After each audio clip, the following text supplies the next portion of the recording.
आमे जानिबा विभिन्न देशर जातीय दिवस केउं तारिखरे पड़े।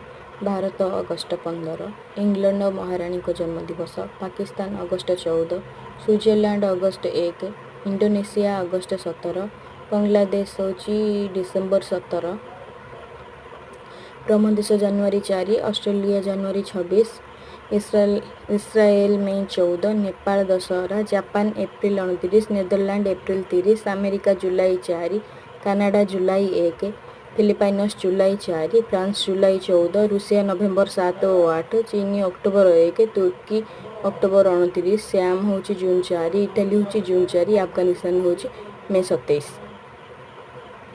ମୁଁ ତ ଏସବୁ ଜାଣିନଥିଲି। ହଠାତ୍ ଯେତେବେଳେ ଗୋଟେ ନୋଟ୍ରେ ମୁଁ ଲେଖିଥିଲି ଏସବୁ ଜିକେ ପଢ଼ିବାକୁ ମୋତେ ଭାରି ଭଲ ଲାଗେ, ସେତେବେଳେ ଏଇଟା ଦେଖିଲି। ମୁଁ ଭାବିଲି ୟୁଟ୍ୟୁବରେ ସମସ୍ତଙ୍କ ସହିତ ସେୟାର କଲେ ସମସ୍ତେ ବି ଜାଣିବେ। Thank you.